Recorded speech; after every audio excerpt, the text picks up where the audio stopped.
mais c'est l'image de la ligne établie ici, c'est l'État gang là. 17 décembre 1914. 8 marines américains franchissent le seuil de la Banque nationale d'Haïti en début d'après-midi et en ressortent les bras. Boga FM 92.7. Valeur de la cargaison, 500 000 $. Le butin est transporté par chariot jusqu'à la côte sous la garde attentive de soldats américains en civil postés tout au long du trajet. Une fois le rivage atteint, les soldats embarquent la cargaison et rejoignent à vive allure une canonnière stationnée au large.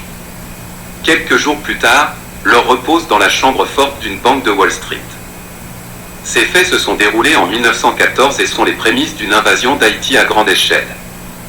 Les forces américaines s'empareront du pays l'été suivant et le dirigeront d'une main de fer sur une durée de 19 ans. Ce sera l'une des plus longues occupations militaires de l'histoire des États-Unis. Après le départ des troupes en 1934, des financiers américains continueront de tenir les cordons de la bourse du pays pendant encore 13 ans. Les États-Unis présentent l'invasion comme une nécessité.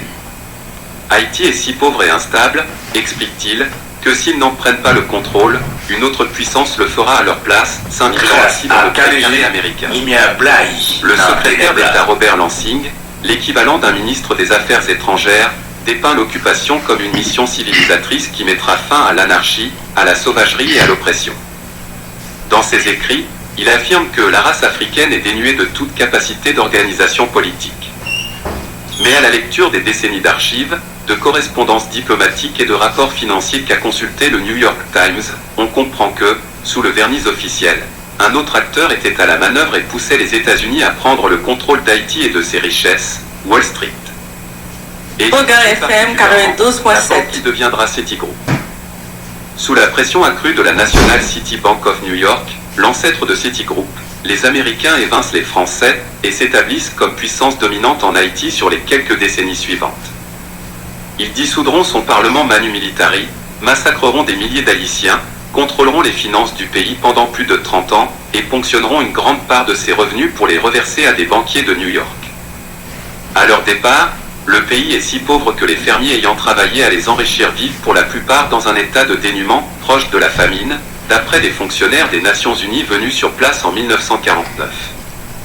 J'ai contribué à faire d'Haïti et de Cuba des coins où les gars de la National City Bank pouvaient se faire de jolis revenus, se vante en 1935 le général Smedley Butler, un commandant des forces américaines sur Haïti.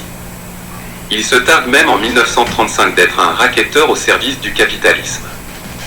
Cela fait plus d'un siècle qu'Haïti traîne une image de désastre, de cas désespérés, de pays si pauvres, si endettés, si dépourvu de ressources et si anarchique qu'on doit en permanence venir à sa rescousse. Un président qu'on assassine dans sa chambre, les enlèvements en pleine capitale, les vagues de migrants haïtiens vers les États-Unis, tout est révélateur d'un pays pris dans une spirale de misère sans fin. Un pays que les grandes puissances du monde, que ce soit au moyen de troupes ou d'aide humanitaire, ne parviennent pas à réparer. L'infortune persistante d'Haïti est cependant en partie le fait d'interventions extérieures, souvent effectuées sous couvert de main tendue. C'est ce que révèlent les documents et les archives financières que le New York Times a consultés en Haïti, aux États-Unis et en France. Quand les forces américaines débarquent à l'été 1915, cela fait déjà plus d'un demi-siècle qu'Haïti reverse à la France une grosse partie de ses faibles revenus.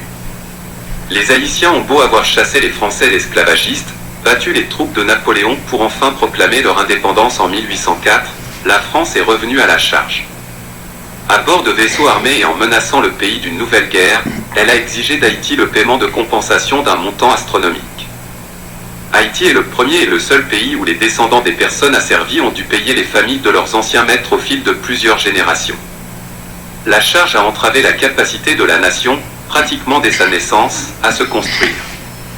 Puis sont arrivés les banquiers français qui font contracter des emprunts à un pays déjà exsangue d'avoir payé la France. Ils prélèvent des commissions, des intérêts et des frais d'un tel montant que, certaines années, les bénéfices des actionnaires français dépassent l'ensemble du budget de l'État haïtien alloué aux travaux publics.